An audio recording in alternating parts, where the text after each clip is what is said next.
Good afternoon, everyone, and welcome to the Critical Event Management Boardroom presented by Everbridge. I am Kalila Baldwin, and on behalf of the entire DigiConnect team, we are pleased to host you today. Some housekeeping before we begin. We have placed everyone on mute to limit background noise. We will open the discussion to questions and comments after the presentations, at which time you may ask a question using the raise your hand feature found by clicking on the participants tab at the bottom of your screen. You will then be unmuted to ask your question. Alternatively, please use the chat box to interact with our speakers today, as well as the other event attendees. To cover today's topic, we have 5 sessions, and we encourage everyone to actively participate, to share insights, and to engage. Our first speaker will be Mr. Elias Hoshaim. He is the Account Director at Everbridge Middle East, who will then be followed by Mr. John Imhoff. He is the CEO of Secure Connect, followed by a demonstration by Owen Miles, who is the Technical Director for EMEA at Everbridge. Then we will be followed by a presentation by Mr. Imad Moulin, who is the CTO at Everbridge. And we will conclude with Mr. John Maeda, who is the Chief Customer Experience Officer at Everbridge. Without further ado, Elias, I will hand over to you so we can officially begin. Thank you, Khalina. Can everybody see my screen? Just please a quick nudge. Yes, we can. Thank you very much. Hello and welcome. I'm Elias Hoshaim, Account Director for the Middle East at Everbridge, the global leader in critical event management. Everbridge is a mission-driven company, and our mission is to keep people safe and businesses running faster. That mission has never been more important than it is today, and helping organizations mitigate the impacts from outages, severe weather, cyber attacks, supply chain disruptions, and yes, even global pandemics is at the core of what we do. So what is a critical event? And what is critical event management? We all know bad things happen, but do we always care? A critical event is when something bad happening crosses the path of something we care about. We define the bad things as risk events, which can be further classified in internal, workplace safety, system failure, disruptions, or external, weather, natural disasters, terrorism, civil unrest, and the list goes on, of course. On the other hand, we define the things we care about as assets. And these can represent your people, employees, travelers, expatriates, visitors, buildings or facilities, your supply chain or your suppliers, an IT system, or even something intangible, such as your reputation or your brand. As stated previously, and to summarize, a critical event is when a risk or a threat intersects with an asset. The challenge, as we will see, is being capable to identify those intersections in a timely and precise manner, especially when your assets move, or when the risk moves, or when both move. We all know critical events happen all the time, right? And to further articulate this, a recent market study by Forrester published a list of the most common types of critical events that organizations have faced in the past 2 years. The respondents of the survey said the critical events they experienced included natural disasters, extreme weather, IT failure and cyber attacks, operational disruptions. The list, of course, goes on. What's important to highlight is not the list itself, but rather the fact that organizations experience various critical events along with the breadth of these different types of events. Furthermore, in many instances, the events even happen simultaneously. It's also worth noting that some organizations are perhaps better prepared to manage certain types of events rather than others, which will depend largely on the nature and the type of business being conducted. As an example, a financial institution, generally speaking, delivering online services would be much more sensitive and prepared in managing a cyber attack than, let's say, a company handling logistics. Excelling in managing a broad set of critical events requires the mastering of various disciplines, leadership buy-in, and the support of appropriate technology. So let's look a bit closer into why it's so hard to manage critical events. For most organizations, the process of managing a critical event is very manual. It is very often disjointed, siloed, and takes a significant amount of time to work through. Why is that? Well, firstly, an organization needs to know what's happening or may happen. What is the nature of the threat or the event? Is it related to physical security, hazmat, man-made disaster, inclement weather, an IT outage, an IT system failure, or even an application latency? To what extent can we trust the source of information? It is difficult as there is often a lot of data to sort through, sometimes even including different sources. Examples could be social media, news feeds, or other sources which your organization relies on. How many different sources of risk data are you using today to monitor threats? How effective is that? Is any of it automated or filtered? Then, based on that, you need to understand and locate what and who's impacted. This can be people, assets, or operational functions. They could involve your employees, travelers, execs, contractors, and even customers. This is especially challenging if some of those people are moving or the risk event is moving, as we stated previously. Trying to correlate the two may involve accessing multiple systems and sources of information, like HR systems, travel systems, building management systems. How many different systems do you have in your organization that store information about your people and assets? Is this information integrated with your threat data to determine who or what might be impacted? Then, once we have identified the impact of people and assets, you need to take appropriate action by activating response plans and communications. This may involve not just the impacted people, but also the responders or people that just need to be kept updated like executives. Are your response plans in binders that are not easily accessible? And are they up to date?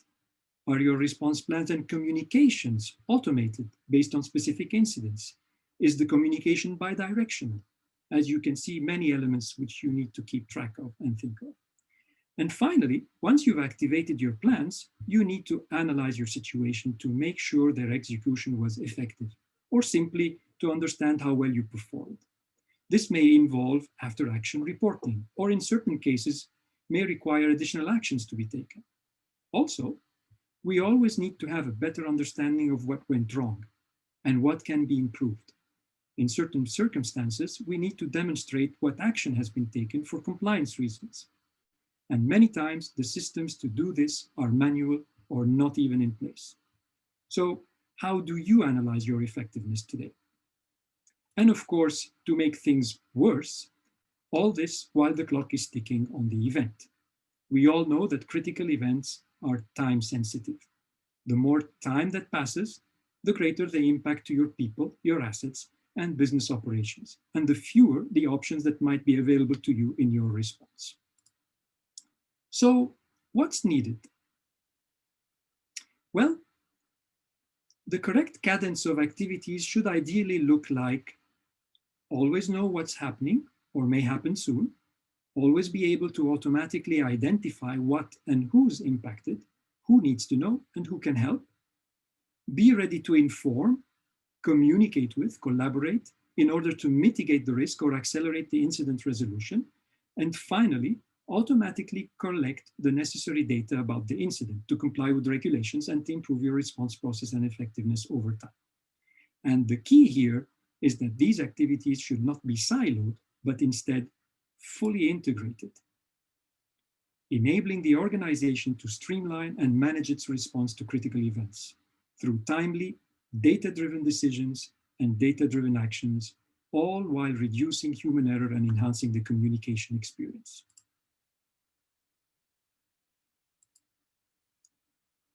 The Everbridge CEM platform is built on the foundation of 4 supporting principles or domains, which are assess, locate, act, and analyze, as we have seen in the previous slides. In each domain, we have a set of functionalities or technologies, if you like, that help support that specific objective, which may be consumed separately from others. Whatever the critical event or the incident, you will be able to streamline its management across its life cycle 24/7. And this, thanks to the fact that the Everbridge CEM platform is always on, constantly correlating your assets with risks and generating alerts, that help to mitigate the impact and accelerate resolution when these events become critical. In a nutshell, keeping your people safe and your business operations running faster. So let's have a look at some of the typical use cases relating to CEM adoption by our existing customers. Well, the first example relates to the use cases under business continuity. And in this specific case, we have the example of a hospitality chain. During the hurricanes Irma and Harvey, and the subsequent ones, the hospitality chain was able to more accurately and earlier identify which properties would be directly impacted by the hurricane, and which others that might be impacted by the follow-on flooding. This allowed them to only close impacted properties and keep others open, whereas in the past, they would have closed more properties, losing precious revenue. It also allowed them to proactively move guests to hotels that remained open, retaining revenues as well as improving guest satisfaction. Being more proactive also allowed them to focus recovery resources on the impacted properties, so they could reopen those properties soon. Another use case I would like to pick is that of it's rather in the life and safety sector. It's that of a tech company. And this specific tech company was able to reduce the number of steps required to ensure all their staff were safe during a threat globally. They did that by taking the number of steps needed to achieve that from 10 down to 3, which in turn allowed them to ensure all staff members were safe within an average of 15 minutes. One last use case I would like to perhaps tell you about is that of an IT outage in a restaurant chain, which was able to reduce their system downtime by roughly 36 hours annually by reducing their mean time to resolution 85%, from 20 minutes down to 3 minutes, resulting in a 10 times ROI factor and saving of more than $3 million US.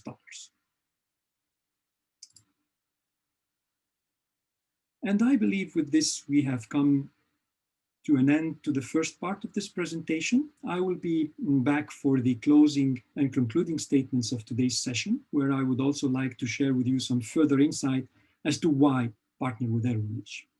I'm not sure if John has already joined our next speaker. I would like to hand it over to our esteemed guest, Mr. John Imhoff, CEO of Secure Connects. John will share with us his insights and experience as CSO of a large multinational corporation, and will also be available for any questions you may have later on. John, if you're there, I hand it over to you. John has not joined yet. He has not joined yet? No. No problem, no problem. Then I can perhaps further articulate and anticipate that part of the session as to why partner with Everbridge. So Everbridge is clearly the leader in the critical event management segment, right? So we have over 5,000 enterprise customers around the world that trust Everbridge to keep their people safe and businesses operations running as efficiently as possible during critical events. Everbridge is also proud to partner with the industry leaders in banking, manufacturing, professional services, transportation, healthcare, and public sector. If you would like to have a clearer list or a more extensive list of our publicly available references, I would warmly suggest and invite you to visit our website. Many of our references, it's important to note, that are binded by non-disclosure agreements, so we cannot easily share those references with you, but we can definitely have conversations around the use cases of those. As a public company, and as the first public company in the space, we have the resources to support organizations of all sizes on a global scale. And next, what I would also like to briefly introduce or show is our strategic partner landscape as it relates on a per domain basis. So here we can see the different vendors or solutions with which the platform integrates with seamlessly. So we can integrate with ITSM systems, but not only to enrich the assess functionality, for example, or we can also integrate with various physical security solutions and more of that for the locate functionality. We also work closely with various VCM solutions and collaboration platforms. I will not go into the details of all of these names, but definitely In evaluating and qualifying specific needs, we can identify which integrations are possible and with what effort that may be needed. And last but not least, I'd like to spend a couple of words regarding, of course, our state-of-the-art of security and compliance. Everbridge is committed to using state-of-the-art security and compliance technologies to safeguard your information. Our platform has undergone rigorous data security certifications, and we are even designated by the US Department of Homeland Security as a critical infrastructure component at the same level as FEMA. In addition to meeting SOC 3 requirements, Everbridge also is in the process of obtaining the very difficult FedRAMP federal certification of FedRAMP. Every year, Everbridge sends communications to over 200 countries and territories. Of course, we also like to always point out the difficulties linked in managing, for example, SMS communication across the globe, being subject to the different regulations and rules with the different telco providers across the globe. That's not an easy task to manage, but Everbridge remains committed in supplying the highest standards of services in this business. And with that, I believe I have come to a concluding statement, and hopefully I would like to invite our esteemed guest, Mr. John Imhoff, which I see has just joined us. On to you, John, and thank you very much for having accepted to speak at our event. Elias, thank you for introducing me there. And I think everyone has my biography. I'm going to hit on a couple of things that are on my biography that hopefully will give you some sense of the background that I bring to the comments that I'm going to share with you here today. In a prior life, I was a senior executive with the Federal Bureau of Investigation, and at the tail end of that experience, I had the job of being the director of the U.S. Bureau of Interpol. So I was in constant contact with law enforcement and on a variety of security issues for, well, really in the last almost 10 years of my career. I was in international operations, and 3 of those were as director of Interpol. After that, I retired and went to head up security operations at Ernst & Young. I think most of you will have heard of this company. It's today it's 270,000 employees in 155 countries with 800 offices around the world. So pretty expansive global operation, not the biggest, but certainly amongst the biggest. And then finally, I was also the president of a group called the International Security Management Association, and that is a group of multinational corporation CSOs. So I have not only my own experience in that realm, but also I bring shared experience from my colleagues in that realm. Today I'll talk about the typical multinational corporation CSO, what that looks like. There isn't really one only, but I'll give you a generic view of that. And then I'll talk about the alignment of the CSO within the multinational corporation, some of the challenges associated with that as compared to having a one country or even a regional chief security officer responsibility. Hit a couple of case examples and hopefully then give you a couple of takeaways that would be relevant for this. So let's talk a little bit about global operations and typical responsibilities for a chief security officer. Typically, that will include things like investigation. Those investigations will be both internal and external. By internal, it might be background investigations prior to hiring or continued ethical investigations, misconduct investigations. But it might also include things like money laundering, corruption. Many of you will be familiar with the Foreign Corrupt Practices Act or the UK Bribery Act, or maybe the OECD conventions on bribery and corruption. Those things have tentacles that go across borders quite extensively. And if you're not familiar with those, even if you don't reside in any of those jurisdictions where you would think they take precedence, they do. And then you have the external. What is, are you dealing with theft and embezzlement from your company and those kinds of things? So that might be part of a CSO responsibility. Next, you've got executive protection and travel security. I lump them together. And there are many challenges that can come up associated with that. The thing we'll probably focus on more than anything else here today is crisis event management. So what is the security and threat risk assessment that your organization has? How do you deal with the planning to deal with the crises that arise?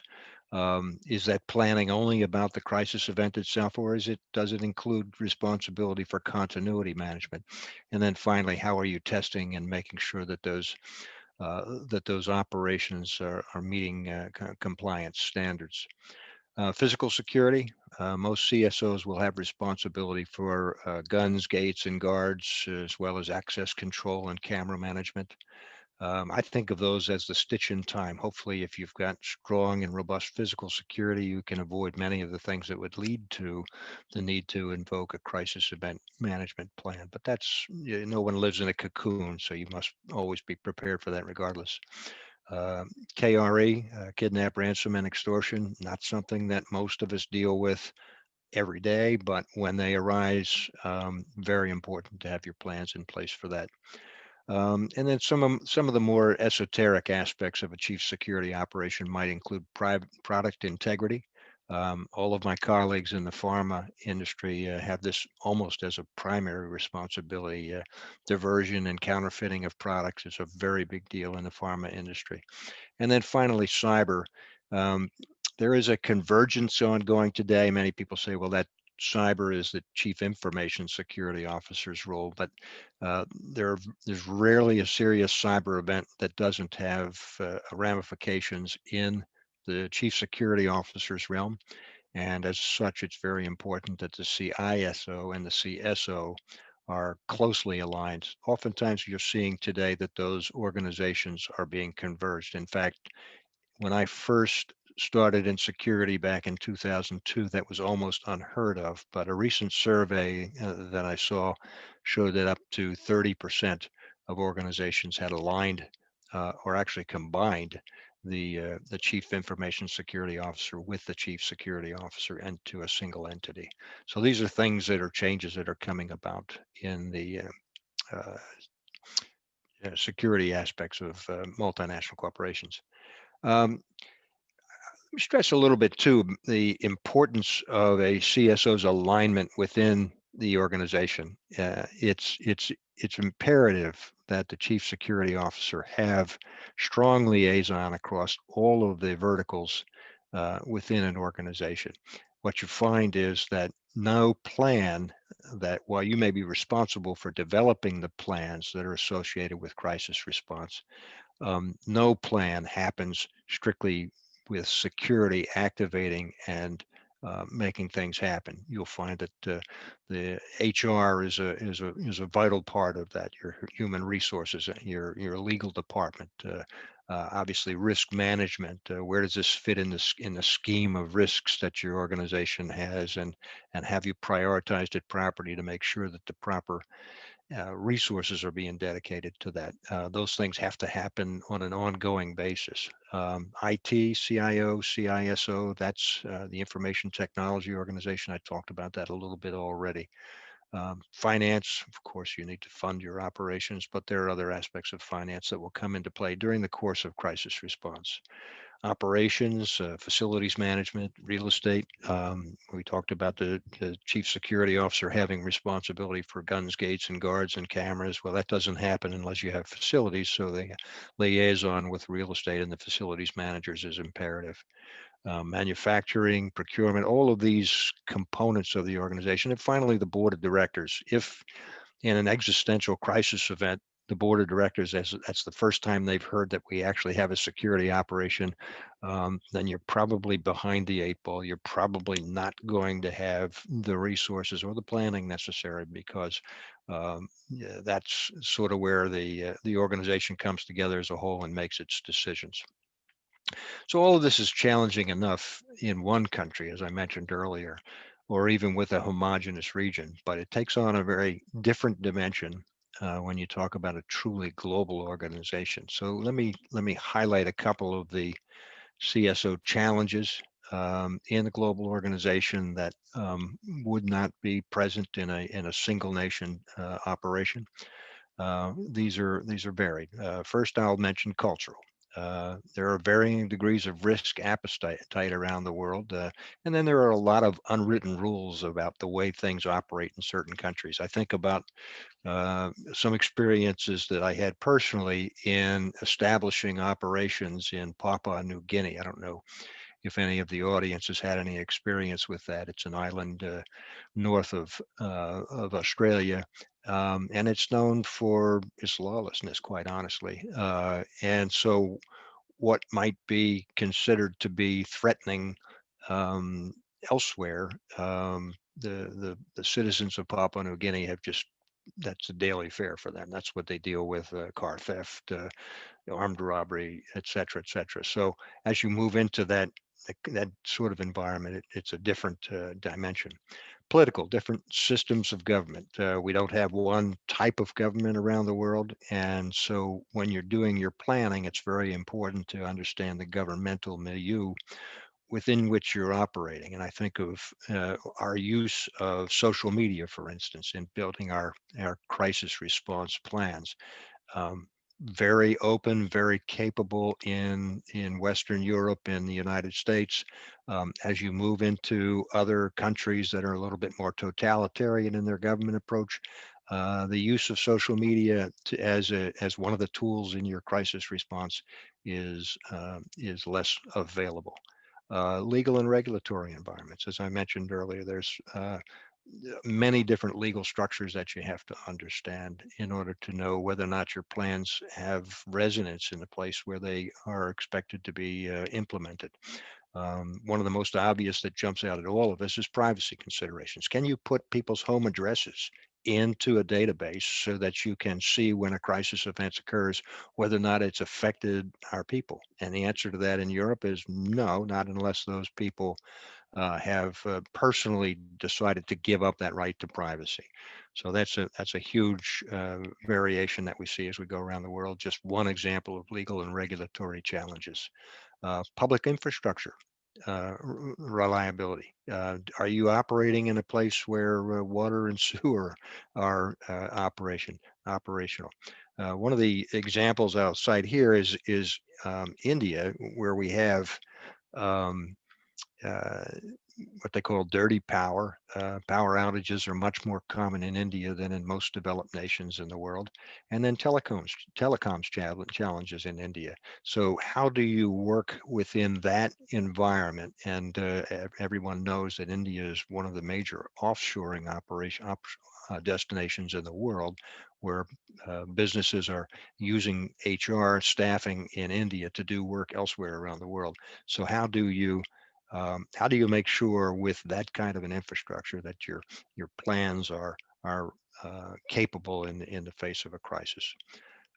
Medical infrastructure is another. When you have people traveling to various destinations, is the medical care suitable for when inevitably someone will come down with an ailment where they need to be hospitalized? And if it's not, what are your preparations for that? Different preparations in places where medical care is sufficient than where it is not. And then finally, a couple of things that are obvious, but you don't think you would deal with that often, but you do. Internecine struggles, civil war. So if you're operating, say today in Venezuela, how does that affect your operations? You've got two different entities in Venezuela claiming to be the legitimate government for that country, and there is often armed struggle associated with that. Finally, cross-border wars, and you're all in the Middle East very close to, and probably reading every day about the ongoing conflict in Armenia and Azerbaijan. How does that affect your operations, and how does that affect your emergency plans? Are you ready for that? So those are some of the contrasts I would put there for put out for you to consider relative to the multinational CSO versus the regional chief security officer. But let me talk a little bit about the multinational corporation itself and some of the some of the unique characteristics that may or may not be a surprise to you. One is, rarely is any of these major corporations a monolith. That is one single entity where everyone lines up and does the same thing all the time. What you have is um, loosely connected autonomous entities operating under the same name quite often. In fact, I can recall many stories from a colleague of mine who was the chief security officer for a major international hotel chain. And I was surprised to learn that many of these hotels around the world that bore the name or one of the brands of that hotel chain weren't actually owned by the hotel chain. They were just operating under that brand name. So in his role, he had the challenge of having to tell people to do something to protect themselves when in fact they weren't even actually part of his organization. They were just operating under that name. But it was nonetheless his responsibility because the reputational aspects of failure there would be substantial. Other multinational corporation characteristics, they're regional entities that be aligned globally, but operating relatively autonomously. So what you might see is a company that gets a directive from its global headquarters, but then goes about its business and does business in its own way. And that's fine up and until such time as it runs contrary to the law and the operating responsibilities of the organization. Operations may vary from one location to another. So while you have a global corporation that's, say, a manufacturing company, I would think of somebody like Siemens out of Germany. What their footprint is in various countries varies widely. Some places it will be a manufacturing concern. Sometimes that'll be manufacturing of industrial goods. Sometimes it'll be manufacturing of electronics. So there'll be different types of manufacturing facilities which bring different challenges associated with them. So again, it's not a single monolith. And then finally, a challenge that will confront every multinational corporation, and that is even though it's okay, and as I mentioned earlier, many of these piece parts of these multinational corporations operate autonomously for the most part, they do have to be accountable. There has to be this tissue, this sinew between them and the global organization, because certain things have to be baseline required. And I mentioned earlier the Foreign Corrupt Practices Act. If any multinational corporation has a bribery situation anywhere in the world, that is prosecutable in the US, and that is prosecutable in the UK under the UK Bribery Act. And then there are also certain other European countries that have similar act. And the consequences of being convicted in one of those cases are quite potentially existential for many of these companies. So it's imperative that even though there is this autonomy within a multinational, that there also be enough connectivity to make sure that important and imperative directives are actively applied. I'm going to hit on a couple of other things here, and then use some examples, and then try to move to Q&A if I have enough time there. And hopefully Elias will come on and tell me if I'm running too long here. So how does a CSO achieve consistent application of security policy across this diverse organization?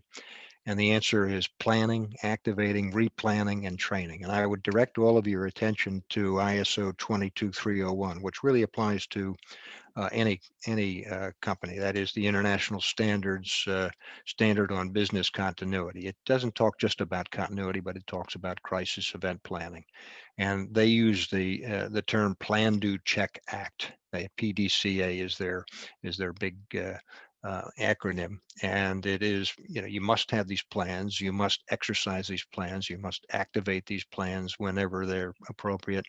Then you have to look back and see how you did when you activated those plans, and then finally you have to act to upgrade those plans. So it's a continuous loop of always making sure your plans are there, making sure they're operational, making sure the people that are responsible for those plans know how to use those plans, and then making sure that you have this continuous improvement process. I mentioned earlier, the alignment of the CSO within the organization, establishing and maintaining effective liaison across your organization is imperative. It is unfortunate when you have a major crisis and that's the first time you meet the people who have to activate that crisis plan on your behalf. So it's important that that liaison be established and that it be maintained. You can't call just once every couple of years and say, hey, how you doing? You've got to be in there working with these people and making sure that they know what their role is when the crisis occurs.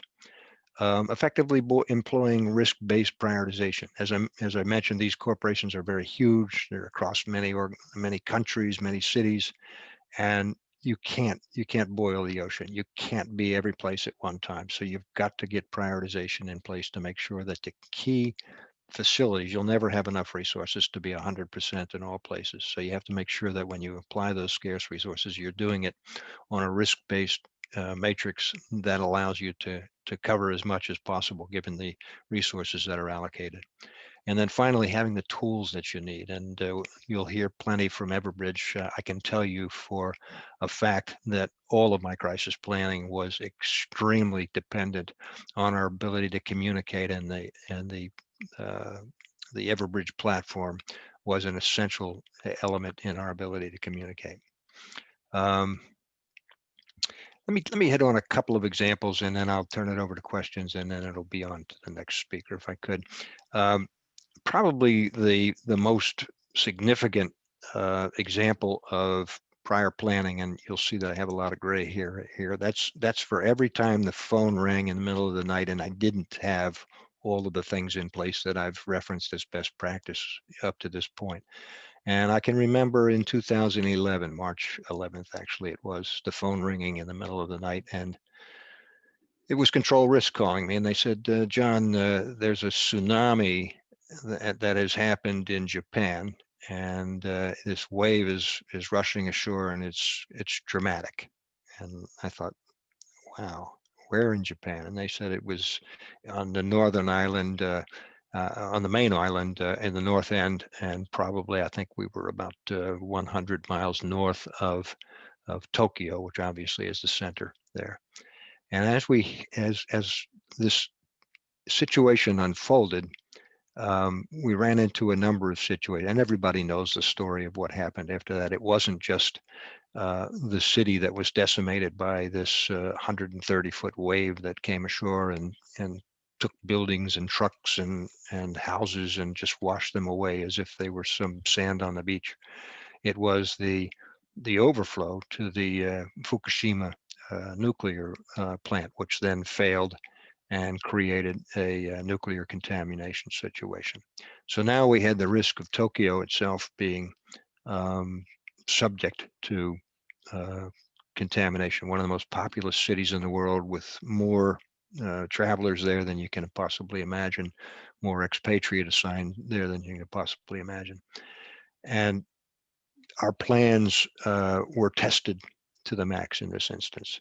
But I can think of many conversations that we had, many conference calls that we had during the course of that challenged the very things that we were talking about. We had talked about, what is our expat extraction plan. We had always talked about that and we had some thoughts around that, but we didn't have a plan in place about that. Well, it turned out that was an extremely important consideration at this time. And it had to do with how do you get your expats out of harm's way? These people that have gotten long-term assignments, but they aren't residents, they aren't citizens of the country. What are the implications of pulling those people out of that country? So it wasn't just a simple matter of maybe offending the host nation because we have to stay, you can go, how is that fair? But it was also the considerations of the expats themselves. Most of these people there were with family. They had pets, so now if you're going to evacuate the expats, are you going to evacuate their pets too? And how can you do that? And their children are in school. How do you deal with those considerations? So we hadn't really done the planning that we needed to do that in order to effectively manage this situation. So they turned to me and asked, what are other companies doing? And we often benchmark on these things. Well, what we found when I benchmarked with other companies was companies were all over the board. It was, some were pulling out, some were staying. And then of course, transportation was challenged. So even if you had intentions to pull people out, it was very difficult to get them on a flight to leave the country in any way. And then finally, as we moved through that process, but I would say that it was not nearly as seamless as one would hope in a crisis event. You would have those procedures in place. We were able to solve those problems, but not without a couple of wrong turns in the process. And then finally, we had to get back to business as usual. So when is the right time to declare that the crisis has concluded? Well, that Fukushima plant was going to be under containment for years. Today it's probably still under containment in some form or fashion, although the main threat has moved past. But how did we get to the point? And you had various conflicting information from experts saying, yes, it's safe now, and then no, we don't think we're ready yet. So we had to work our way through that. So these are some of the kinds of challenges that you receive as a CSO in a multinational organization. And again, it is the prior planning that helps you to get through this, but you can't plan for everything. You must be able to have your plans adapt to a situation, and then use your best judgment in that circumstance. I think I'm running up on my time here, so let me just go through some takeaways that I would share with you, and then if there's any time left, we can have a couple of questions. First of all, the global CSO must understand the operating environment of all company locations. Second of all, your intelligence is imperative, but this intelligence can't be simply canned intelligence that you're reading from some service. It has to be blended with what's happening on the ground. So that liaison with your executives in the locales will be imperative to make sure your intelligence actually has resonance there. Risk appetite varies widely. So what you perceive as a threat in one location is daily fare in another. You have to understand that distinction, and then really just focus on what's existential for the company. If something's a heavy risk, but people are accepting it and it's not existential, then probably that's not a priority for you. One size does not fit all. So we talked about emergency plans and some of the things you can and can't do in those plans. You have to be sure that as you implement a plan in a location, that it's fit for that location. And the all hazard approach is definitely the way to go with a multinational corporation. That is, you have a plan that has the basic components necessary to deal with any kind of crisis, be that a man-made crisis, be that a natural crisis like an earthquake or a weather event, or be that a medical crisis, for instance. And I think I stressed the importance of regular testing and making sure that those responsible for the plans know how to use those plans in emergency. That's a continuous loop that you must stay on top of at all time. I would say a couple of other last points. Never waste a crisis. And I'll point to the COVID crisis that the world is in today. It was very difficult when we were doing pandemic planning, and we've been doing pandemic planning for many years, to get the attention of executives. Now, not so hard. You want to buy a couple truckloads of PPE? Yeah. How much does it cost? Let's go get it. That would never have happened 10 years ago, but we still had SARS, we had H1N1, we had any number of the Ebola crisis out of West Africa. We had a number of pandemic potentialities that never quite evolved to that. But we never got the attention that they're getting today. And then learn from your experience and the mistakes of others as well. Most times crisis happens to other people, but it doesn't mean it couldn't happen to you. See what they did right, see what they did wrong, incorporate all of that into your planning, and I think then you'll be prepared for whatever may come your way. I think that is probably my time, but I'll go back to Elias. Do we have time for any questions at all? Maybe you'd like to touch on a question from Fadil, which is basically, what's the most effective model for managing multifaceted incidents that would have multiple stakeholders, each with their own mandates and regulations? I believe Imad touched upon that in his own reply below, but maybe you want to share just some quick comments before we hand it over to Owen. Sure. Yeah. So if I understand the question correctly, is what's the best structure to handle a multinational event. So you've got an event that has transcended borders and you're dealing with many countries at the same time? And many incidents at the same time. So it's many incidents at the same and time. different types of stakeholders. I believe that's the spirit of the question. Yeah, I would think that a good example of that might have been, maybe when Russia decided to take over the Crimea. So if you have, in this instance, so you've got a country that was operating under this government system now operating under another government system. Maybe that's legitimate, maybe that's not, but the facts on the ground are that you've got to deal with the circumstances regardless. And then of course you've got many other countries involved in that same incident because there are sanctions being implemented and your ability to travel and move about has been disrupted. So I think that the answer to the question is in the takeaways that I have cited here, and I can copy those and have those disseminated if that's valuable for anyone. Or people can come to me on you can see me on LinkedIn if you wanted to communicate with me and ask me about any of the things that I've had to say today. But I think it goes back to having plans in all of those places, but not only having plans in the localities that are necessary to deal with a crisis that erupts there, but understanding at a higher level that those plans then can escalate to the point where maybe it's a region, maybe it's a continent, but as the crisis as the tentacles of the crisis grow larger and have an impact across more and more borders, then more and more plans become activated. You have to have sort of a super plan at the regional level that allows you to make sure where those plans are operational. You leave them operational as best they can do on their own at the local level, but as they come up to the regional level and there's conflicts in how things have to be handled, that has to be resolved at that regional level, and that plan has to exist that gives the regional level the proper checklists and protocols that enable them to make the informed decisions in that planning process. That should go all the way up to the global organization. And you'll see many times with a global organization, you'll have something that will be a reputational risk challenge. Many of those can be existential, and I can think of a number of companies that went away because they didn't handle the reputational risk associated with some of their activities. That is, that is the hierarchy of planning that has to take place in a multinational corporation. You've got to have the local plans, but they have to be able to escalate to a regional plan and even up to a global plan. So that would be the answer to the question. I hope that's responsive. I think I understood the question correctly.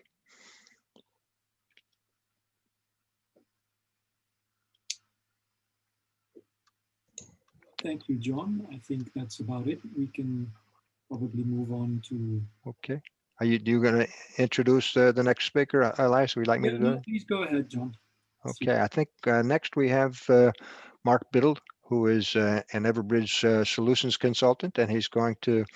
I talked about Everbridge and how valuable it was to me at EY. I think he's going to show you a little bit of just why that is the case.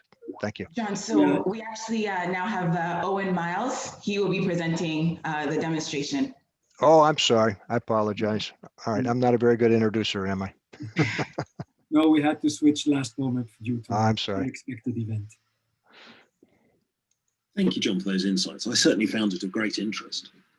We're now going to look at the Everbridge platform, but before we start, I'd like to briefly remind you of the Everbridge principles of critical event management: assess, locate, act, and analyze, and show you how the Everbridge system can significantly improve your response times to a critical event, supporting you through technology to identify risk, understand if that risk is impacting your assets, and if so, take actions to remediate or mitigate the risk, communicating with impacted staff, deploying operational responders, and communicating with and informing key stakeholders to ultimately keep people safe and businesses running faster.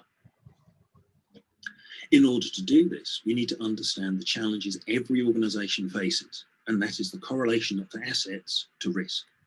Tracking in real time all of the location information associated with your employees is a real challenge. But knowing where everyone is key to being able to understand the impact a risk can have and key to an effective response. In order to do this, firstly, as I said, we need to understand where our assets are. And as you can see from the map, we have a series of blue dots, lines, and shapes. These represent the locations of your assets, your people, your buildings, and your supply chains. But how do we make this information appear? Well, firstly, we have static locations, your buildings and your employees' work and home locations. But of course, people are not static, they move. They access buildings and travel for work and personal reasons. So with Everbridge, we can overlay that information, integrating with badge access control and Wi-Fi systems to identify when people are in an office. Integrations with Office 365 can even pinpoint which room they're in. Certainly key information in the current pandemic. Integrations with travel management solutions means that when they arrive in an airport on a business trip, we can put a dot on the map.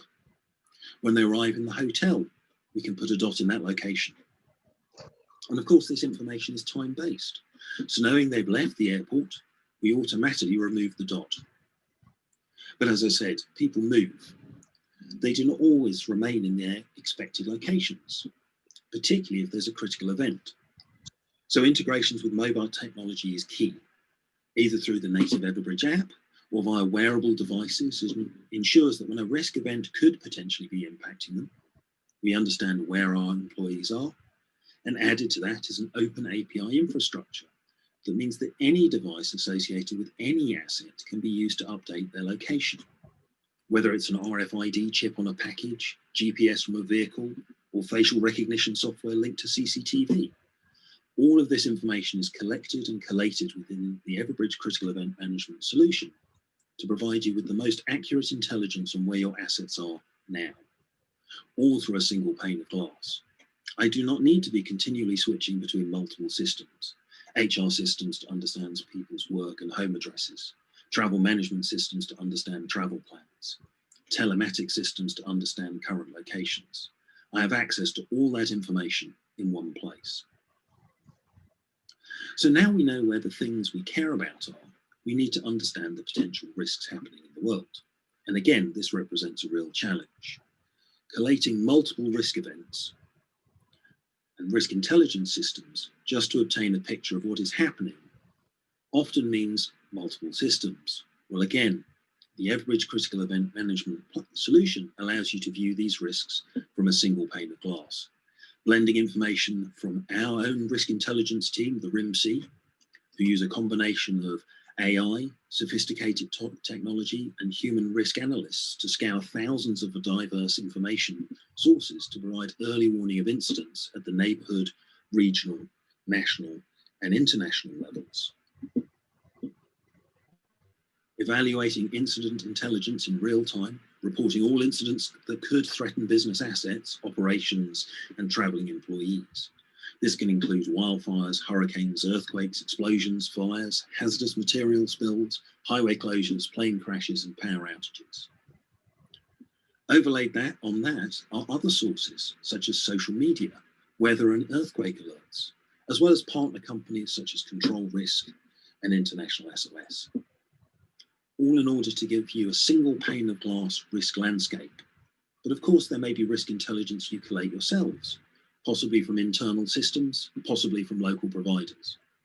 Well, again, the Everbridge Open API infrastructure means you can bring that hyper-local risk intelligence into the critical event management platform and treat them as you would any other risk. For example, integrating your access control systems such that should a door be forced open, this can trigger a risk event, or motion detection CCTV solutions in a server room. And with COVID-19, thermal cameras identifying staff who potentially have the virus, all brought together into a single solution at your fingertips. Well, as you can see from the map, there's a lot of information that's available to you, and your task is to understand which one of the red dots, the risks, is impacting the blue dots, your assets. And this is very difficult. For many organizations, it's almost impossible. Often the operations team will wait for someone to inform them that they're being impacted before they take action. And this process takes time.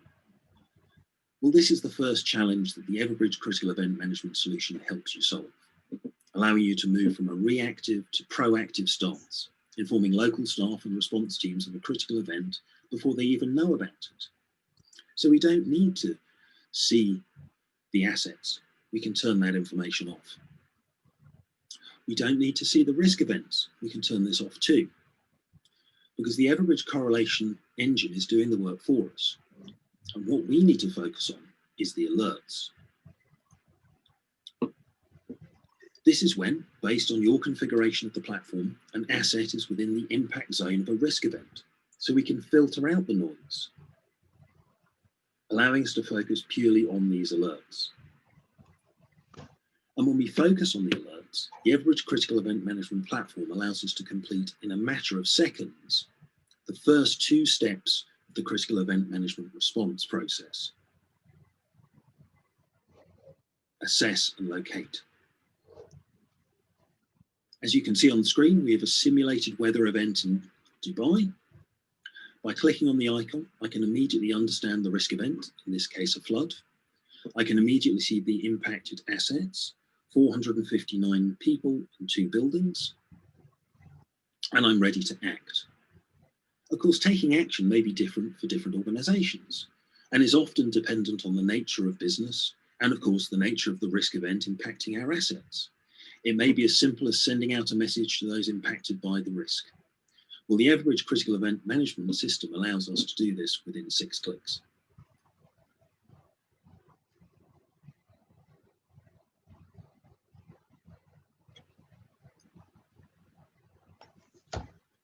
And as you can see, we've automatically populated the content of this message ready to be sent. But this message, not only will it go to the impacted staff and assets, but also be sent to the people and teams you determine as part of your planning for this response to a flood, meaning that it can also inform your management team that something has happened. Or if this were a manufacturing plant impacted, you could choose to inform your supply chain management team that they need to divert resources to another location to ensure continued production runs. Or if this was a call center, inform other teams in other locations that they need to fulfill additional shifts, all allowing you within 6 clicks to ensure your business continues to run as unaffected as possible by the critical event. And of course, when we send a message, we don't want to do that by a single method or modality. We want to send it on multiple devices to ensure that the message is delivered, sending by SMS, email, voice, and mobile app push. And we want to get employees to respond to that message, either to simply confirm they've received it, or to respond with specific information, such as if they're hurt and need assistance, or if they're available to support us in the recovery process. So the Everbridge platform is not just focused on sending messages out, but also getting responses back. However, sometimes just a message is not enough. The potential impact of the risk may be sufficiently high. The location of the risk impact, or indeed the particular assets impacted, such as the head office or traveling VIPs, may mean that we need to do more than send a message. We may need to invoke a response plan. Well, the Everbridge Critical Event Management Platform allows us to do exactly that, again from our single pane of glass solution. Rather than clicking this button to send a message, we click this button. And when we do, we have options. We can link this risk to an existing critical event response, allowing us to correlate alerts together into a single response being managed by a single team. Or we can trigger a new response. And from here, we can categorize the response. We can launch our notifications and communications, but also importantly, we can trigger response plans. These task lists allow us to communicate with either individuals or teams, allocating them their response tasks, which can either be automatically triggered, or in this case, be triggered by the operations team.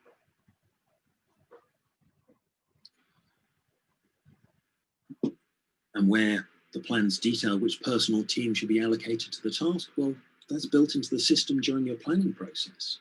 But where this information is not known in advance, individuals and teams can be allocated on the fly.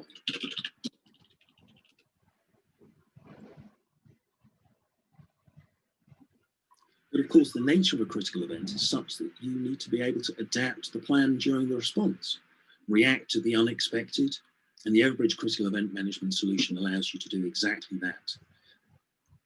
I can add tasks as I need them. I can allocate them out to people.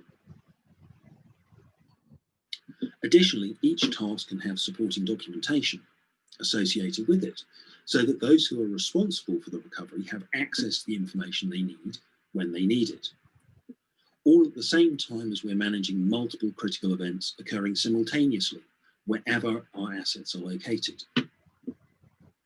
I'm sure many of you have seen the banners appearing across the top of the screen. These are alerts impacting our staff, our buildings, and indeed our supply chains. So even while I'm managing this single critical event here,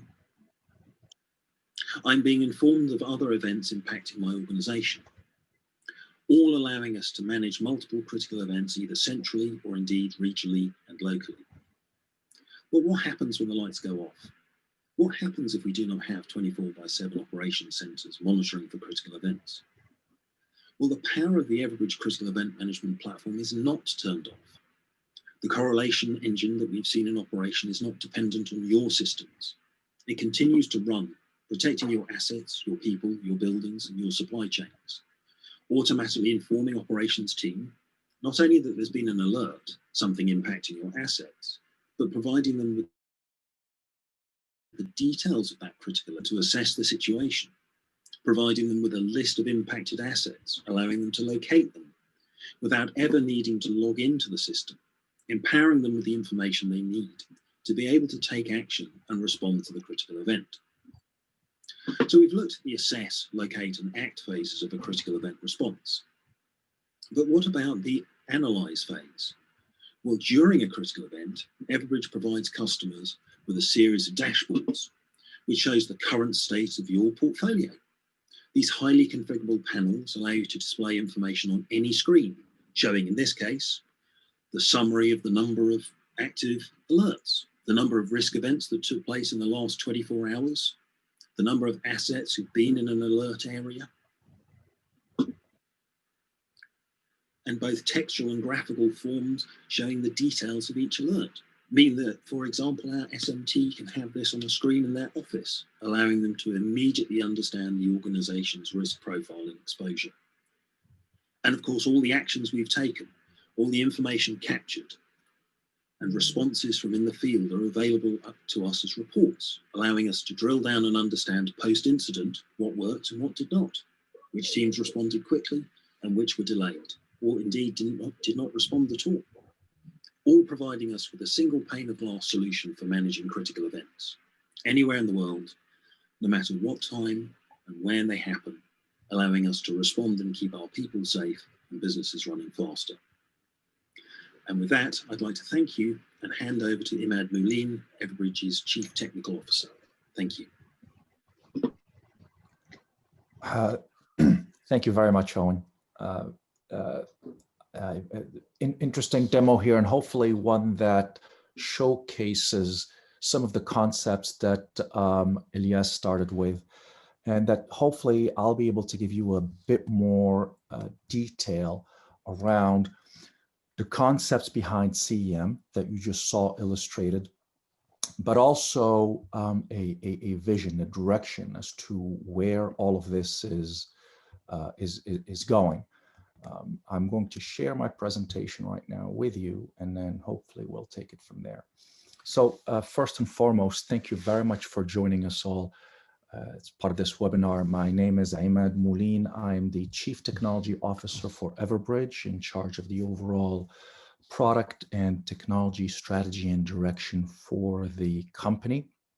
And we've heard a little bit from John Imhoff, who gave us the perspective of somebody who's had really two very different careers so far, one on as part of the FBI, another one with EY, Ernst & Young, dealing with ultimately doing business in over 100 different countries and dealing with multiple events. What I want to give you a sense for is how critical event management came to be. It's really in talking with people like John.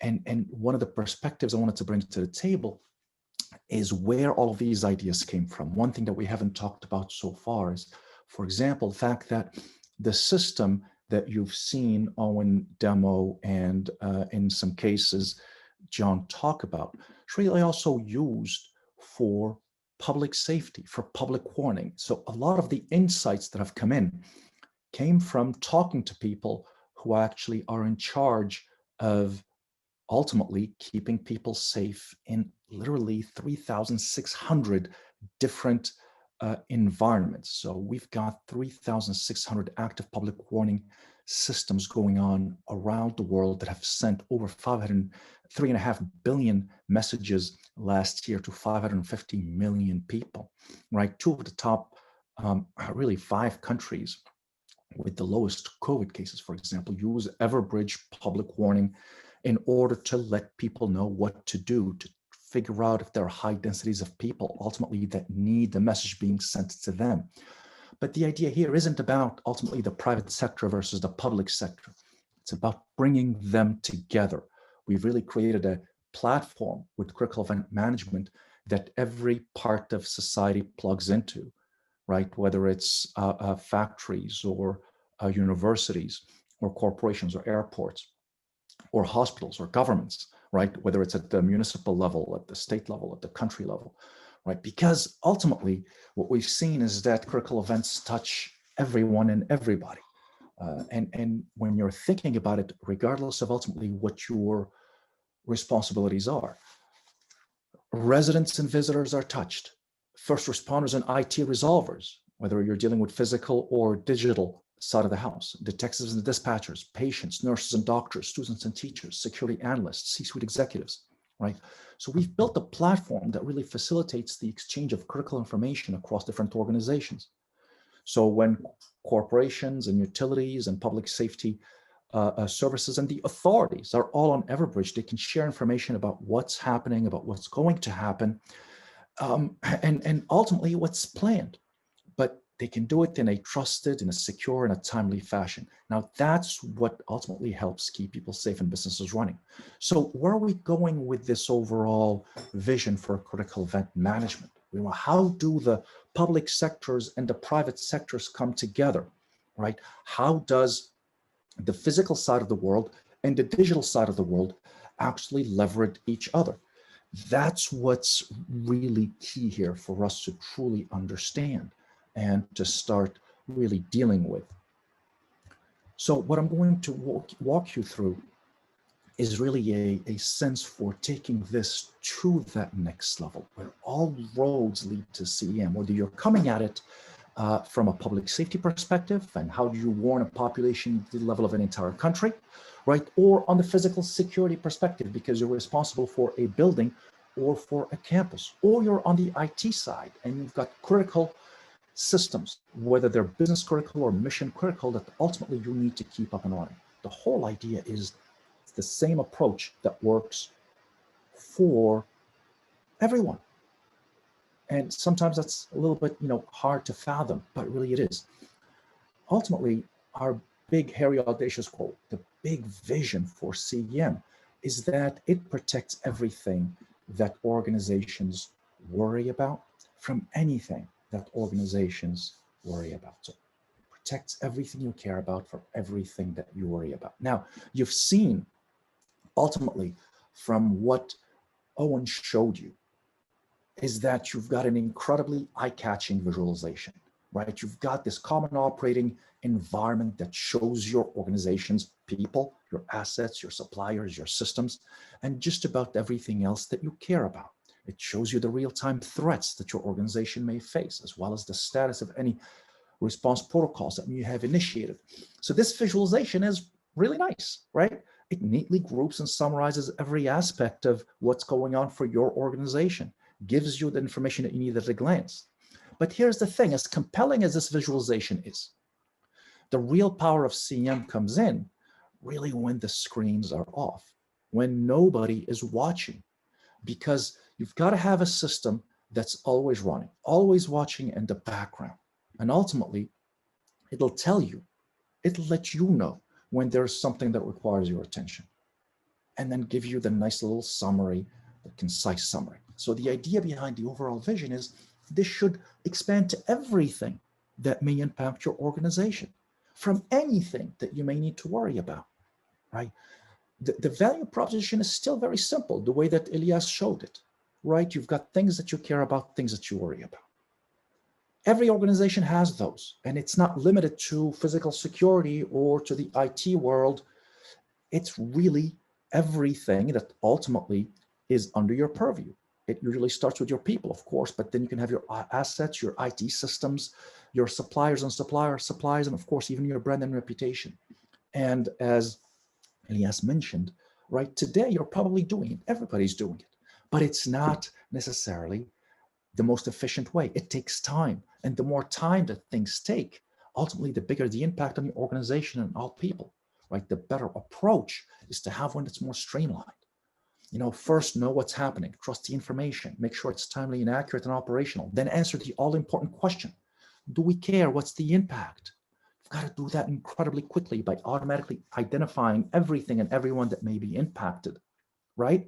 And it's all the stakeholders, right? I think that, one of the questions that came up is, how do you deal with multiple stakeholders that are happening? Well, you've got to identify quickly, have the system identify who's impacted, who can help, who's on the incident response team or crisis management team, who the responders are, who the resolvers are, who's got the right skill sets, availability, proximity.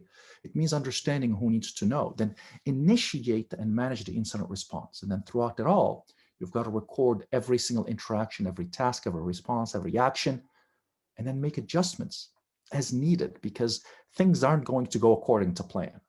That's what the right critical event management system does. And then throughout it all, right, it's going to record everything so that everything is analyzed continuously, so that the next time around, inshallah, things will be better than before. So the idea behind critical event management is that you can span the physical and digital domains, whether you're dealing with a natural disaster or dealing with a major IT disruption or utility disruption. The underlying approach is the same, right? For you to really digitally transform how you deal with critical events, ultimately it starts with that ability to assess information, to bring in information that ultimately gives you an idea as to the state of what's going on with your organization. So let me give you an example here of three very different types of information feeds. Like the one that we bring to the table, we use the top one, global risk intelligence, right? This is information where we keep an eye on everything going on around the world and let you know if there is something ultimately that may impact your people or your assets, no matter where they are. Then you've got your own data that may come in through integrations that Everbridge facilitates, such as your IT service management or your IT operations management tools. So with hundreds of integrations with ServiceNow or Remedy, for example, or even data coming in that your own people are actually through an app feeding through the system. And then a variety of devices, again, hundreds of integrations with everything from CCTV to thermal cameras, showing you what might be going on in your own environment. One of the interesting illustrations is, for example, for COVID, right? Global risk intelligence is telling you what's going on around outbreaks, for example, and impacts around the world. Your own critical event and data, your own people, using the Everbridge application to report, for example, symptoms and test results. And then the IoT devices might be thermal cameras showing you whether there are people within, for example, the office or a factory floor who have an elevated temperature, which may be indicated that they have a fever, right? That information all comes into a system that then assesses it, figures out whether you have people or assets in that environment, and then acts by orchestrating a response, letting human beings do what human beings need to do, setting them tasks, automating ultimately scripts on the IT side, whether it's ultimately restarting servers or quarantining IP address ranges, and then ultimately initiating standard operating procedures and seeing what's going on, and all that result going into a common operating environment, right? That's what digitally transforming critical event management looks like. That input comes in, it's evaluated, and the appropriate output that is orchestrating human beings, ultimately systems and devices all in one place continuously. And again, it's a system that needs to remain on all the time. When teams are off or off duty, CM is on. If the teams are off the grid, CM is on. If the teams are off the clock, CM is on. And if the teams are taking a day off or just having an off day, right, CM will be on. That's what digital transformation is going to bring to the table. If we look at a couple of really quick examples, I'm going to go through this in about 2 minutes, right? What does this look like for your typical type of critical event, right? I mean, yeah, assessing the information means bringing in lots and lots and lots of data from a variety of sources all through Everbridge. You don't have to worry about going in and grabbing them yourself. It's coming in automatically. But then it's the ability to actually show you a variety of different types of information, whether it's CCTV information coming in that shows you ultimately what's going on with emergency alerts, whether it's ultimately information from traffic cameras that can actually come in, whether it's information even from social media that has already been cleaned so that ultimately it's always relevant. All of that can come in to give you not only that initial signal that something's bad, but also that deeper situational awareness, including dealing with ultimately incredibly powerful nano satellites that can capture at high resolution everything going on around the world in near real time. All of that gives you an insight that's unparalleled today. But you can take it one step further from the macro level to the micro level. Your own internal alerting systems. Again, it could go all the way down to somebody walking in who has a high internal temperature and therefore may be at risk of COVID symptoms. So information at the global level, all the way to the hyperlocal level can all come in to give you that overall insight, right? Countries have leveraged actually their Everbridge public warning system as a way to bring more information to the table, to them or to their trusted partners if they're in the Everbridge network. Right? Some countries have leveraged these types of systems to keep their residents informed, but also to get insights that can help slow down or stop the spread of the virus. So, analyzing population density through Everbridge public warning to figure out ultimately potential hotspots, to actively communicate and remind people to maintain social distancing. And we do this without ever tracking people, without personal identifiable information, ever leaving the premises of the telecommunications provider. This is how bringing all this information in one place can really help. The next step typically is figuring out, right, who can help, what are the assets that are impacted, right? Who can help, what can help, who's needed. This is again done by bringing a bunch of information into one place, Everbridge, and figuring this out as quickly as possible. Who's impacted, who can help, who needs to know, based on the local situation. And it can be an incredibly complex matrix, but the system makes it easy.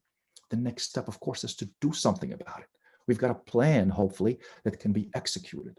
And the system can activate the plan, just like Owen showed us in the demo, task by task.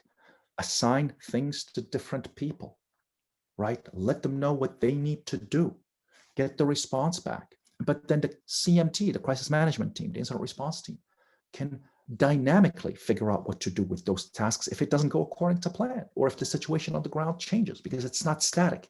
You can't take a stack that you can't take a task or a plan that was in a binder and simply blindly execute it. It is going to be dynamic. So the digital transformation aspect of it here, the fact that it's all done via a system that is dynamic, allows you to adapt to the situation on the ground. If you're dealing with an IT system, you may have a lot more automation in place. You can have a workflow every time you see a DDoS attack, for example. These are the 5 steps that the system takes automatically while waiting for human beings to perform their own tasks. That can happen as quickly as you need it to. And then, of course, the analysis throughout it all. The analysis that can, for example, even start with what we had mentioned before, right? Being able to see in a public warning setting, right, what's going on with population movement. I can see when I've told people, hey, evacuate, or this gathering is too dense. Did they actually heed that warning? Did they move around? Did they go from place to place? That happens at the country level. At the corporate level, it can get much more insightful. I can use the system to see what happened exactly, query it to figure out exactly why it happened, It's called, diagnostic analytics, but also figure out ultimately what might happen based on historical patterns and based on the dependencies that the system keeps track of, whether it's on the physical security side or the IT side. So incredibly comprehensive system, right? That can touch everybody, that can bring everybody together through the Everbridge network, that can be leveraged ultimately, whether we're dealing with physical critical events or digital ones or everything in between with IoT. Same approach, assess, locate, act, analyze. And it's a system that's all software as a service. This ultimately is what critical event management is about. And this is how you can keep your people safe and your business operations running and hopefully running faster. So thank you very much for your attention. I'd like to pass it on now to John Maida. Okay, got the baton. Officer. Thank you. Hi, hello everybody. I have 7 minutes left, and you all have been watching for close to an hour and a half. I'm going to ask you to do something, which is always not easy, but I believe that events like this are best served in an interactive manner. So if you can open your mobile phone, open another window in the remaining 6 minutes or so, I want to explain to you what I think underlies the reason why we need critical event management. So go to menti.com, type in this number, 8527419, and when you arrive, hit the heart button. That'll tell me that a few of you have arrived. And this is important because we have a little competition. I'm sure, Mina, you all move really fast there. I've been to Dubai, I've been to Abu Dhabi, so I know you all move very fast there. Okay, good. We have 3 people there, and as more people trickle in, come on in, we'll keep going. Okay, so I'm going to do a few warm-ups, and then we're going to move forward from that. Okay, so what is the greatest sport in the world? This is a warm-up question, so don't worry. This doesn't affect your business. Soccer or football, cricket, basketball, field hockey, tennis, volleyball, table tennis, baseball, American football, rugby, or golf. Okay, so someone is definitely other. I just want to note that this is in the rank order of sports, mind you. Soccer, football is number 1 ranked in the world by viewership. Good try, baseball. Good try, American football. Volleyball, yeah. Okay, go try. Do your best. I hate all of them, Dula. That's okay. It's okay. Give me another. Basketball. Okay, good. All right, so roughly right. So I guess soccer, football is number 1. You all have affirmed that, and this is Mina, so I know Mina has a strong soccer game, football game as well. Okay, so we're gonna do this is competition. Again, 5 minutes left, This is the jolt of energy before you all go to your next meetings, maybe go to sleep. Here we go. Okay, so your brain is a 3-party system. Okay, 3 parties of your system. And these are the 3 parts of the brain to take note of. There is the brain stem, the so-called lizard brain, the part that isn't thinking at all, the fight or flight. Then you have the limbic system. The limbic system is like the emotional part, like kind of really, has feelings, And at the very top of your brain is what's called the neocortex. It's the part that's actually thinking really hard. So on the right-hand side, you have what's called the fast-thinking parts of your brain. They use intuition. They don't think very hard. 95% of your daily life happens because, thank goodness, the fast-thinking system. The left-hand side is a slow-thinking system, the thing that's sort of stopping, thinking, all your knowledge, and it takes kind of too long to react to anything. So, because we know that in the investing world, the prize goes to the person who sees the future the quickest. Let's see who's the quickest. Okay, so get competitive. We're going to enter your name at the prompt in the last 4.5 minutes, and then we're going to race. Here we go. Okay, question 1 of 4. Here we come. Okay, coming in. Good. All right. Person who answers the fast gets the most points. It isn't always about winning, but it's okay. A bat and a ball together cost $1.10, and the bat costs $1 more than the ball. How much did the ball cost? Super easy, right? Okay, there we go. How much did the ball cost? Okay.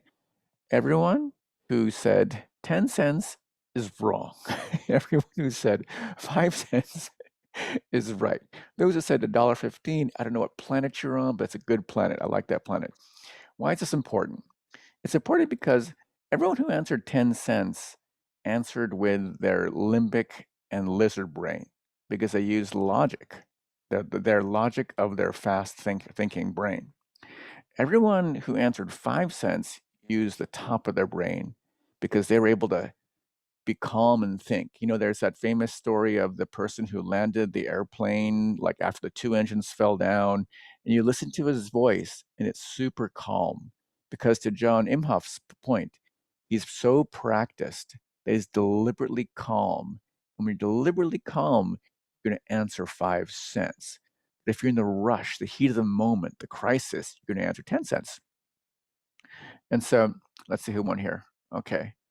All right. Ted, you're killing it, Ted. Ted, you were super fast, Ted. So Ted, clearly, we want to give him money to invest anywhere. So fast thinking versus slow thinking, fast thinking dominates your thinking. That's why when you're in a crisis, your fast thinking turns on too fast. Okay, so I'm going to teach you in 2 minutes digital transformation because I have been a student of it. I have eaten all the different books about it, and I can tell you it's really simple to understand. It involves digitization and digitalization. Okay, competition starts. Okay, get ready. So answer fast to get more points. Digitization and digitalization mean the exact same thing. True or false? Okay. Now remember, you all have that fast thinking, slow thinking. You're very aware. You're slowing your thinking down, so you're more careful. You'll answer this the right way. So expect everyone to get it right. The exact same thing. Oh, so some people, so actually, actually, that was a trick question. They actually are similar, but they're different. And let me explain the difference. Okay. Okay, here we go. Okay, this is a little faster. Digitization means either using digital technologies to increase operational efficiency. Digitization means using digital technologies to slow operations down. And this is like really easy. Okay, here we go. Or if you're like really kind of tired, you'll answer the one on the right. Good, you're tired. I get it. The answer on the left is the correct one. And last question here. We have 45 seconds left. Digitalization means digitization used as an adjective, using digital technologies to create a new digital business offering, or using digital technologies to become more digitally minded. Okay.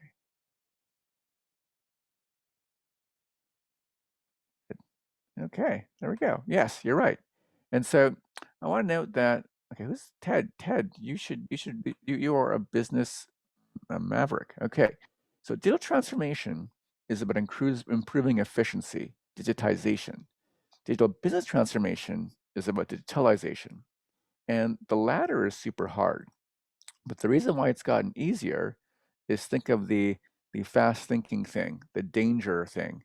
COVID-19 has made digital transformation super important.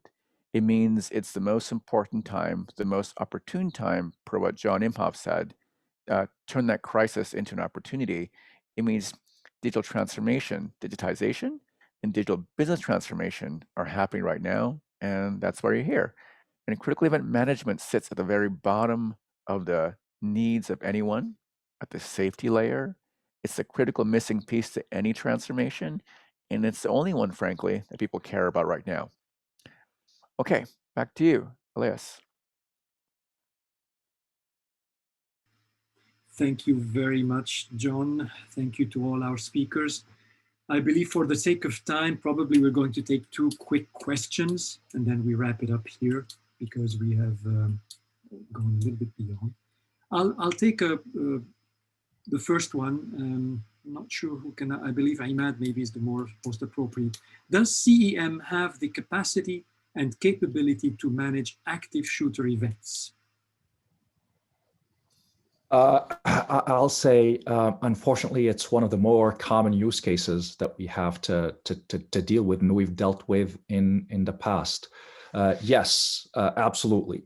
And there are multiple aspects to an active shooter event, obviously, from the initial detection, and that can come in through a variety of detection capabilities with integrations with shot detection systems from a variety of perspectives. And then ultimately everything else. Where is it happening? Who's potentially impacted? What are the instructions that need to be sent out to all of the appropriate people?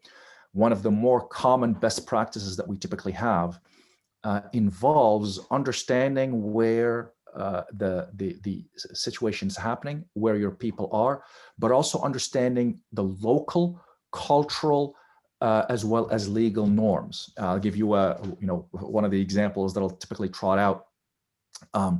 The US versus the UK difference in how to handle an active shooter. And one of them is, and there is a whole idea of run, hide, fight is the typical approach in the US versus run, hide, tell. So you don't want to have necessarily the same approach for what the plan ought to be for your employees, regardless of where it's happening. It needs to be tailored to the local environment, the local norms, and what's going on.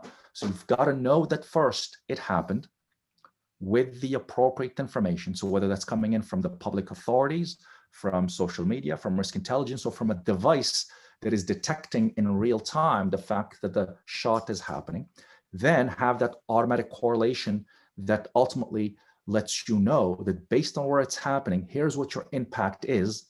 Is it happening in building A, building B, or building C, or is it happening outside? And then ultimately having the system automatically make the determination. One of the things that you may want the system to do is say, if it's happening in one of your buildings, and if it's happening in building B, you're going to say something to the people in building B, and you're going to say something different to people in buildings A and C. You want them to move away from the overall, from the building where it's happening, versus the instructions you're sending to people in building B. Again, unfortunately, one of the more common use cases that we have to deal with, but it does need to be tailored and configured to where ultimately you're trying to deal with this issue, and whether you're trying to do it on a local basis versus from a multinational corporation, from MNC, on a global basis. Thank you for that, Imad. Let's take one more last one. I believe this one is more for John Imhoff. How do we quantify the type, risks, or impact to benchmark and plan aligning to the risk appetite? This really is the essence of what security is about. It's the essence of risk management as well. So your security organization will exist within the broader enterprise risk management organization. Imad put the operative equation on the board earlier, and that way is risk is a combination of threat versus vulnerability versus threat times vulnerability times impact. So think about it in terms of, I live 5 miles from the ocean. So it's a huge threat. The ocean is a huge threat. It could wash me away, but at 5 miles, it's not very likely. So that's the vulnerability factor, but the impact would be huge. So, but if one of those factors is very small, so you ascribe a number to each of those, and you figure out for each location or each place where you want to do this risk assessment, what that number is for various types of events. And the events are many, and some of the screens that Iman has used before show you the different types of events, but they break down generally into 4 categories. One would be man-made events. So you think about criminality, accidental things, plane crashes, chemical spills. You think about terror events, armed conflict, government instability, labor unrest. All of these things will fall into that first man-made category. And so you have to go through each one of those and look at it in a locale and ascribe this number to it using that equation. Then all that sums up, and you assign your resources accordingly. Natural, same thing. Weather events, tornadoes, hurricanes, heavy flooding, snow events, et cetera. And then finally, seismic within the natural events. Are you susceptible to that? If you're living in Japan or Indonesia, you're in the ring of fire, and these seismic events are quite common. So you get a high risk factor associated with that. And then finally, the medical events, and we're all living through the pandemic right now, so you understand that. But you really have to go through and look at each of your locations, run this formula, and ascribe a number to that place. And then, as I say, there are so many types of things you have to do. Then we go back to what Iman said earlier. You go with an all hazards risk approach. Now, when you do your local training, you do it with the training that are the events that are most salient in that region, but you still have that all hazards plan. So as I refer back to my Japan example, nobody was anticipating this nuclear crisis in Japan, but we had it, and we had the tools in place for communications, for gathering, for checklists, things that had to be done that were coming out of the gate, and they applied without regard to the type of crisis to which we were responding. So I hope that you could do an entire semester's course on enterprise risk management and how to do this, but I hope that gives you a good starting point. And if anyone is interested to learn more about that, I'm happy to be contacted on LinkedIn or whatever to respond further. Thank you, Elias. Thank you, John, for that. And thank you to all our speakers, and especially for our audience who took the time to go through our various notes and comments. I believe it's about an hour and a half now, almost two. Khalila, I hand it over back to you. Thank you very much. Thank you, Elias. Again, to reiterate, thank you to all of our speakers. Thank you to all of our participants. We will be sharing the contact details of all of our speakers today. So if you have any follow-up questions, discussion, comments, please do not hesitate to contact them. I'm sure they would welcome that. So again, thank you so much for participating today. And with that, I would say thank you, and we will definitely be in touch. Goodbye. All right, thank you. Thanks, everyone. Yeah.